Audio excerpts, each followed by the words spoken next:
Welcome to Mindful Moments. Nourish your mind on the go. This audio uses AI narration to present our original book analysis. Ah, very cool. Today we're diving deep into Eric Hobsbawm's The Age of Capital. Okay, yeah. It covers 1848 to 1875, a time of incredible economic growth Right. and global interconnectedness, but also massive social upheaval and change. Lots to unpack there. It really sets the stage for the world we live in today. Absolutely. And what's fascinating is how Hobsbawm just throws us right into 1848, a year of revolutions across Europe. Talk about a dramatic start. It really sets the tone. These weren't just isolated incidents. We're talking the barricades of Paris, the Hungarian uprising led by Kossuth, each one fueled by economic hardship, political discontent, and this rising tide of nationalism. It sounds like a powder keg just waiting for a spark. Exactly. And even though these revolutions ultimately failed, It did fail. Hobsbawm frames them as turning point, a wake-up call, if you will. How so? Well, the sheer force of these uprisings, driven by the masses, showed a monumental shift. You couldn't ignore public opinion anymore. It's like the birth of mass politics. Exactly. The people had a voice, and they were using it to demand change. But it wasn't just political upheaval shaking things up. The mid-19th century also witnessed this economic transformation, unlike anything the world had seen before. Right, this massive boom in global trade and industrialization. How about the impact of the California and Australian gold rushes? Yeah.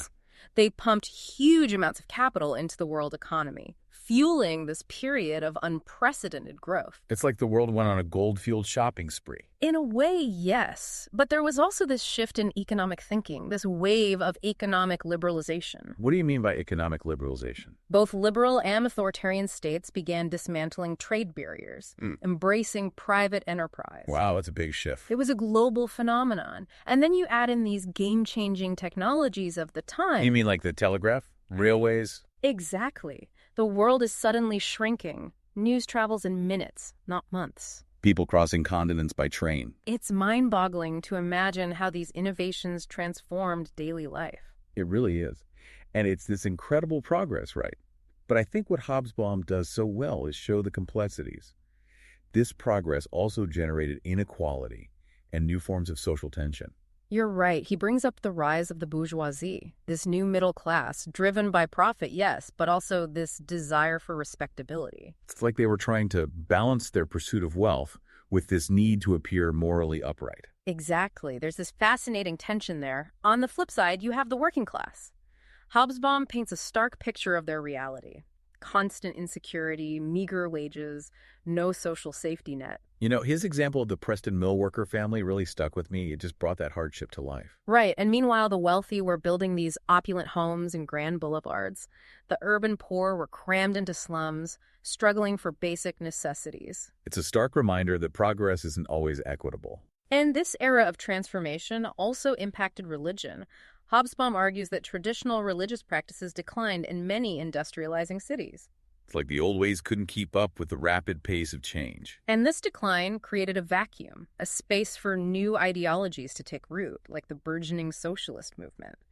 This is where Hobsbawm's analysis of progress gets really interesting. You know, was this period truly a golden age, or is that just a convenient narrative? He challenges that assumption about the gold rushes being the only driver, right? Exactly. While the gold rushes brought this sudden influx of capital, the real engine was more profound. Can you explain what Hobsbawm means by economic liberalism for our listeners? He's talking about this philosophy that championed free trade, minimal government intervention in the markets, and a strong belief in private enterprise is the key. So a pretty radical departure from the protectionist policies. Precisely. And what's really striking is this wasn't just a Western thing. So even authoritarian states were getting on board. They were dismantling those traditional barriers to trade and investment.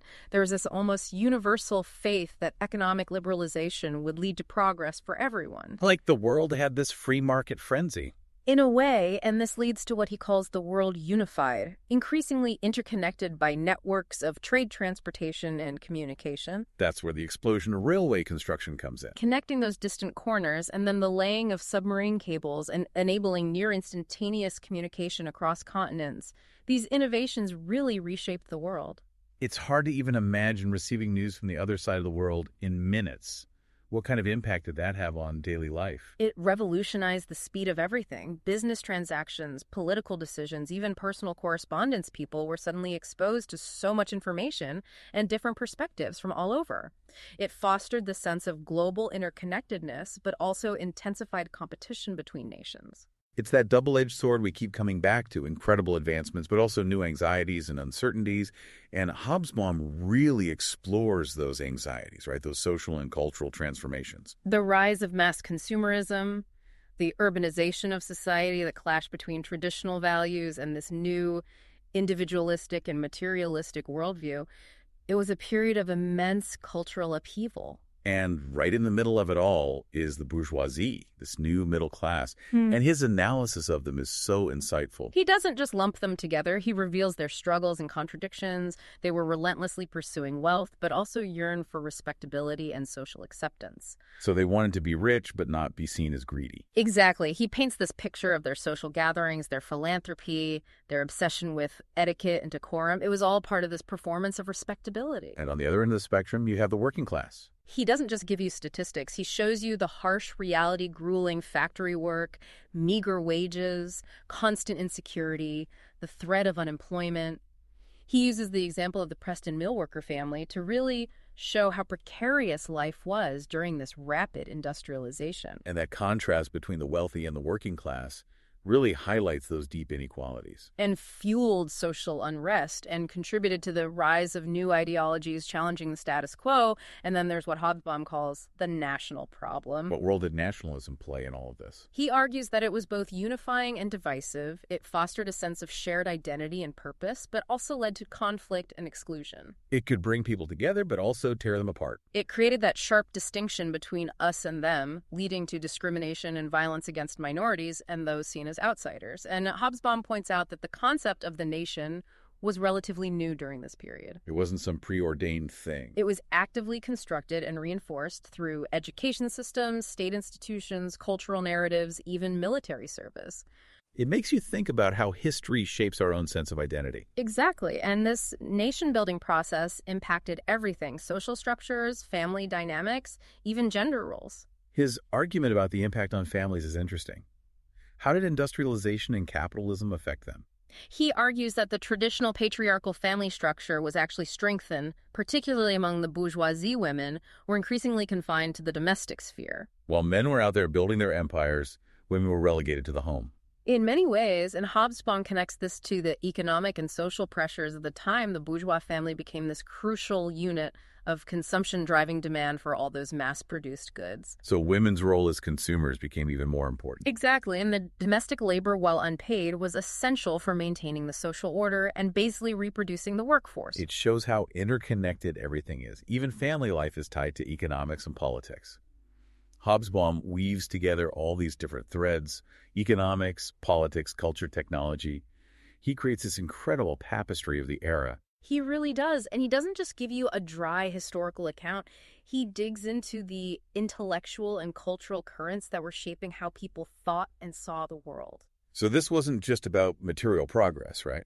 Exactly. It was also about this search for meaning in a world that was changing so rapidly. Makes sense. And he takes us through the world of art, literature, science. Showing how those fields were also grappling with these rapid transformations. They weren't immune to these forces. Not at all. He talks about the rise of scientific materialism, the challenges to traditional religion, and the emergence of new ideologies like socialism and Marxism. All happening alongside the Industrial Revolution. They were all intertwined, the social and economic upheavals fueling this ferment of ideas. And the arts reflected this tension too, right, between tradition and modernity. Definitely, he talks about these grand, opulent buildings, symbols of progress and wealth, but at the same time, you have this growing fascination with realism and social commentary in literature and painting. Capturing both the beauty and the ugliness. Exactly the triumphs and the struggles. He uses Gustave Flaubert's Sentimental Education as a great example. I haven't read that one. It captures this disillusionment of a generation that came of age during the 1848 revolutions, a generation that had hoped for a more just society, but saw those hopes crushed by the reality of things. It's like a reminder that progress isn't always a straight line. Exactly. It can be messy and uneven and full of setbacks, and Hobsbawm doesn't shy away from the darker side of this story either. What do you mean? He's very direct in his portrayal of the exploitation of colonial populations, the persistence of slavery and serfdom in some parts of the world, and the brutal consequences of economic expansion. He forces us to confront the truth that progress for some came at a cost for others. He does, and that leads to one of the most interesting parts of the book, his analysis of the contradictions within this period of capitalist triumph. The downsides to all this success. Exactly. He argues that even as the bourgeoisie celebrated their dominance, they were wrestling with these internal tensions. Almost like they were haunted by their own success. In a way, he describes their pursuit of respectability, their anxieties about excess and social mobility, their mixed feelings about the system that had brought them such wealth and power. So much inner turmoil. They were trying to reconcile their desire for profit with this need for moral justification, this need to believe their wealth was deserved and the system was fair. A classic paradox. And Hobsbawm suggests that this tension, this contradiction at the heart of it all, ultimately contributed to the decline of this liberal consensus and the rise of new, more collectivist ideologies later on. Wow. So the seeds of their own undoing were there all along. It's a really thought-provoking idea, isn't it? It really is. It's been fascinating exploring the age of capital with you. It's a fascinating book packed with insights. It really is. It's given us a deeper understanding of how this period shaped the world we live in today. It helps you connect those dots between the past and the present. Definitely. And it leaves us with some big questions to think about. It does. What lessons can we learn from this period, both the good and the bad? How can we navigate the challenges of progress in our own time? If you want to explore those questions further, I highly recommend reading the full book. You can find a link to purchase The Age of Capital in the episode description. And be sure to subscribe to Mindful Moments for more deep dives into the world of ideas. Thanks for listening.